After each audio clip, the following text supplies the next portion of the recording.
Statements come probably a delivered in a very casual manner about the sanctity of our electoral process, whether or not it's been working, whether or not it's been doctored over the years, in a very casual manner. Then it's left to statements by the former Prime Minister to give us political direction. Really, should we be listening to such individuals who say this and the other on any platform, but in a very casual manner, about very consequential processes for this country? Well, I have always held a different opinion on how important communication should be done. I'm really uneasy about roadside declarations, for example, from the head of state, or even what you call significant political statements being made at funerals, in churches and whatever, and yet there are formal offices where you can actually have a considered opinion that you want to communicate to the nation or to your constituents, where you can call people and it's a written statement where you're able to discuss and answer questions from the fourth estate. I think that's the way that important political statements ought to be communicated. I have always thought that we don't do justice to our voters when you are making a very significant statement in a funeral setup, or in a church setup, or in a wedding, or even in a fundraiser where nobody can interrogate you.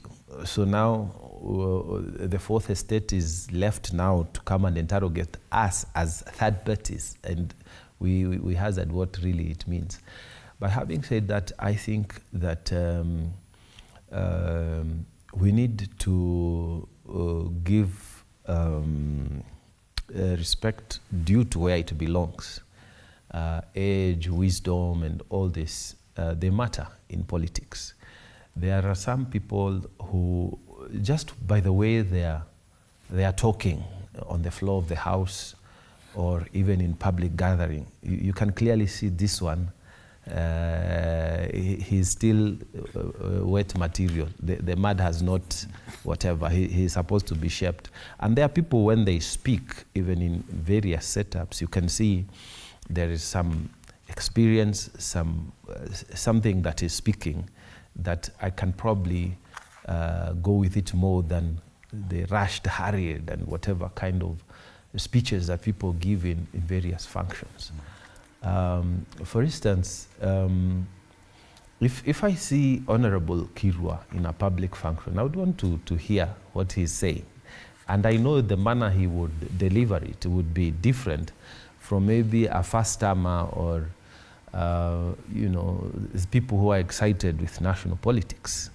So I think we need to give it to Raila that he has been there. He has been there during the struggle, the dark days. He has been there in easier times, and he's still here with us. So when he speaks with that kind of, there's no hurry, there's no, and he's very historical. And if you see him, a lot of times when you see him talk, he's very historical. He's good, and I hope he writes books for all the things, his thoughts. I hope his people will put some biography around what he thinks. Because even AUC chairman, when he was in Addis Ababa, you would see his discussions are very historical, and it's good. Some people criticize it, say this is the past, it's not the future. But I think for us, we are benefiting from the fact that he's been in various epochs of time. As to whether we should take the direction that he gives us, or his thoughts, it's up to you and where your political inclination is, okay? There are those who are on the other side of the political divide during the campaigns with him.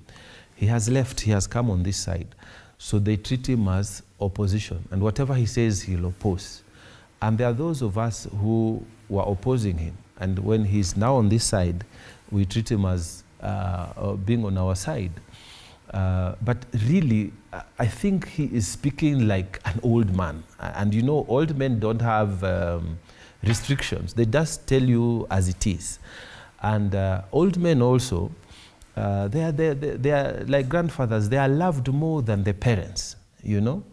The children tend to want to hear more. What does grandfather say? Because grandfather is more fun. Grandfather allows a lot of whatever. So from what I see is that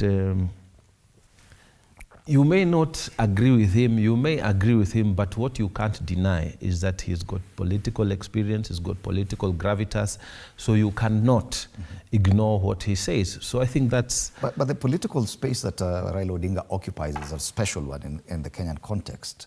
The fact that any statement he makes is actually consequential enough to give direction politically. The young Kenyans have been saying Ruto must go.